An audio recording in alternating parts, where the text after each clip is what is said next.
sedang mengetahui aplikasi Gojek. Gojek didirikan oleh Nadiem Makarim. Beliau lahir pada tanggal 4 Juli 1984, yang tepatnya umur 36 tahun. Beliau merupakan lulusan Harvard Business School. Sebelum beliau mendirikan Gojek, beliau bekerja sebagai CEO founder Zalora Indonesia dan CEO startup. Kalian sudah menonton dan sudah mengetahui pendiri dari Gojek.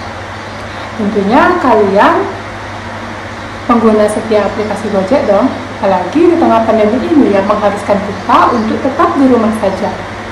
Dan Gojek menjadi solusinya ketika kita ingin berbelanja, baik itu makanan ataupun barang, tanpa harus keluar rumah. Di sini saya beserta teman-teman saya akan membahas tentang Gojek yang terdiri dari sejarah berdirinya Gojek, bentuk perusahaan teknologi transportasi, strategi yang dijalankan oleh Gojek, fitur dan layanan yang terdapat dari Gojek, serta kegagalan dan kesuksesan dari Gojek. Baik, langsung saja kita ke sejarah Gojek itu sendiri. Nadiem Makarim mulai mendirikan perusahaan Gojek dari pengalamannya yang setiap hari bekerja melewati kemacetan lalu lintas di Jakarta menggunakan transportasi ojek. Karena itulah Nadiem Makarim mendapatkan ide cerdas dengan adanya peluang menghubungkan pengemudi ojek dengan penumpang. Pada tanggal 13 Oktober 2010, Gojek resmi didirikan, namun hanya 20 pengemudi dan menggunakan call center untuk sistem pemesanan. Selang 4 tahun kemudian, Nadiem dan Karim mendapatkan tawaran investasi, sehingga pada tanggal 7 Januari 2015, Gojek resmi merilis aplikasi berplatform Android dan iOS menggantikan call center. Gojek itu sendiri sudah memiliki banyak layanan seperti GoSend, GoRide, GoShop, GoFood, dan banyak lagi. Sehingga Gojek sudah sangat dibutuhkan dan sudah memiliki perkembangan yang sangat pesat dan sudah digunakan oleh jutaan pengguna di Asia Tenggara. Baik, selanjutnya yaitu bentuk perusahaan teknologi transportasi yang akan dijelaskan oleh Tasya. Halo teman-teman semua, jadi pada video kali ini saya akan melanjutkan pembahasan tentang bentuk perusahaan Gojek. Nah, Gojek itu sendiri adalah sebuah perusahaan yang terdaftar di Indonesia dengan nama PT Aplikasi Karya Anak Bangsa. Nah, pihak Gojek menjelaskan seluruh penanaman modal dan investasi itu ditanamkan dan dibukukan penuh di perusahaan Indonesia tersebut. Nah, Gojek itu merupakan sebuah perusahaan teknologi yang melayani angkutan melalui jasa ojek, di mana nantinya jika konsumen ingin melakukan pembelian barang atau jasa dapat melalui sebuah aplikasi. Mudah kan? Yang nantinya aplikasi tersebut akan terhubung dengan para driver yang terdekat dengan lokasi konsumen. Dan kemudian driver tersebut akan mengantar konsumen atau mengantar barang yang telah dipesan oleh konsumen ke tempat tujuan.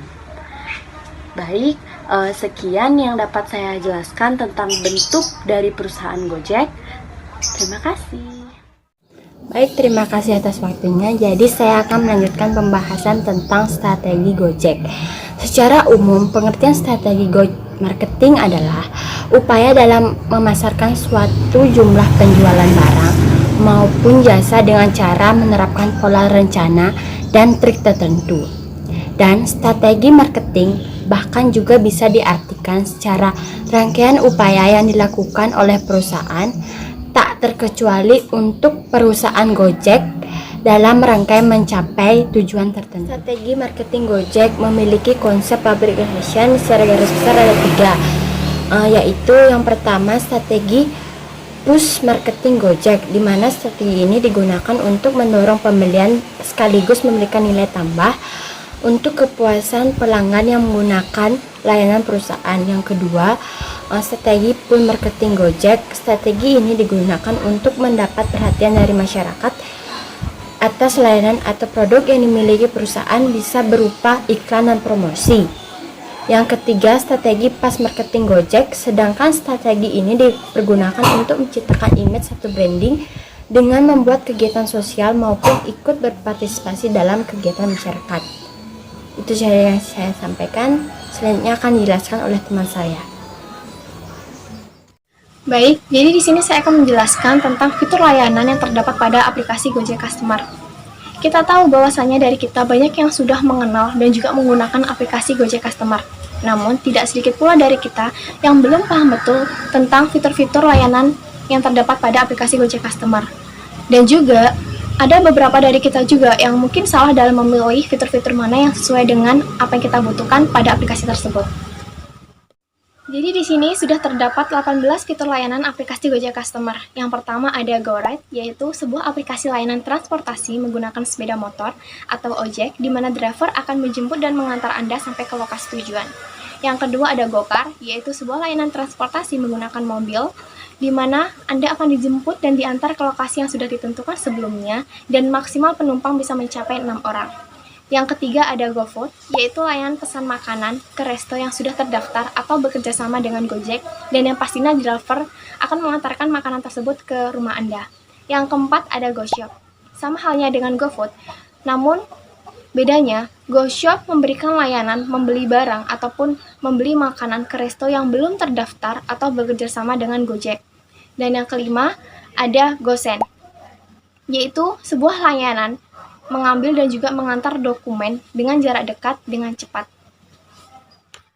Kemudian yang keenam ada GoMart, yaitu fasilitas dari Gojek yang siap membelanjakan barang pesanan penggunanya ke berbagai toko maupun supermarket seperti Alfamart atau Indomart. Yang ketujuh ada GoBox, di mana Anda bisa menyewa mobil box atau truk khusus dalam fitur ini, misalkan untuk pindahan atau untuk mengangkut barang-barang besar ke lokasi yang Anda inginkan. Kedelapan ada GoBills. Dalam layanan GoBills, Anda bisa membayar tagihan listrik, tagihan BPJS, maupun PDAM. Untuk pembayarannya, Anda harus memastikan bahwa GoPay Anda memiliki saldo yang pas untuk bisa membayar tagihan tersebut. Dan yang kesembilan, ada GoPulsa. Tak perlu khawatir lagi untuk membeli pulsa di tengah malam, karena Anda bisa mengisi pulsa Anda sendiri menggunakan fitur ini. Dan pastikan juga bahwa GoPay Anda memiliki saldo yang cukup. Kemudian yang ke-10 ada GoDeals. Tidak hanya memberikan layanan antar jemput, namun Gojek juga memberikan promo dan juga voucher menarik yang bisa Anda nikmati dengan harga yang cukup murah. Yang ke-11 ada GoTix, di mana layanan ini memberikan info terkait acara-acara yang akan digelar dalam waktu dekat dan juga menyediakan tiket pembelian untuk acara tersebut dan juga tiket untuk bioskop dan mengantarkannya ke rumah Anda. Yang ke-12 ada GoMed, yaitu layanan untuk membeli obat sesuai dengan resep dokter. Kemudian yang terakhir, untuk fitur lainnya seperti Go Massage, Go Clean, Go Glam, Go Laundry, Go Auto, dan juga Go Daily, kini sudah bisa Anda nikmati menggunakan aplikasi Go Live. Terima kasih. Selanjutnya akan disampaikan oleh teman saya. Baik, pembahasan selanjutnya itu mengenai kegagalan atau hambatan yang terjadi pada Gojek. Melihat perkembangan Gojek memang sangat menarik karena Gojek merupakan suatu startup pionir di bidang ojek online, sehingga tampaknya cukup fire jika Gojek dijadikan suatu contoh. Nah, sayangnya perusahaan Gojek sering mengalami kegagalan atau hambatan seperti jumlah driver yang meningkat, namun aplikasi yang digunakan itu semakin lemot.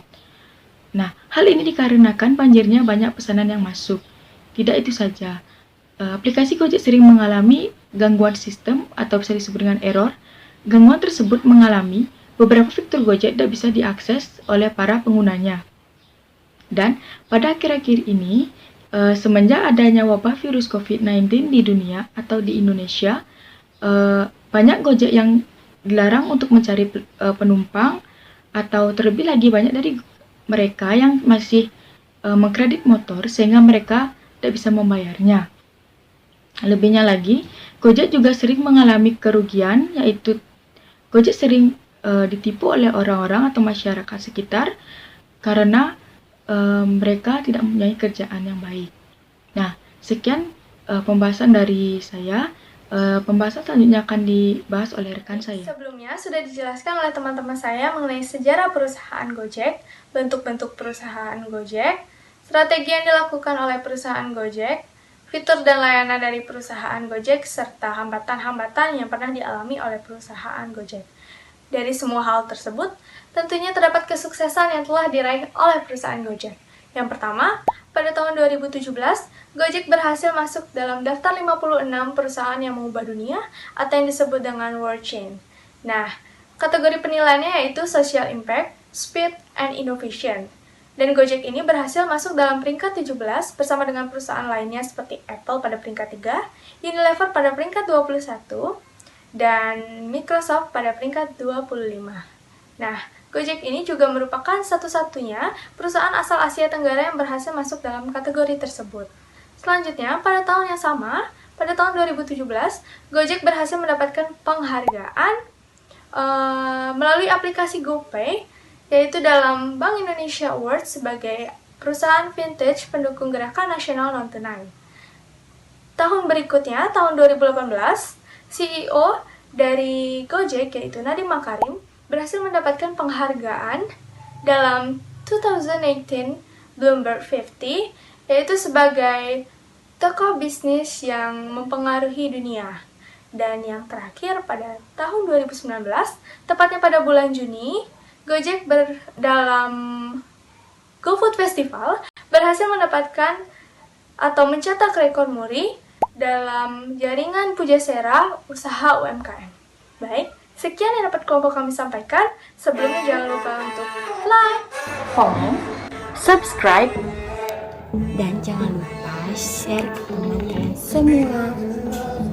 And thank you for watching. Bye-bye.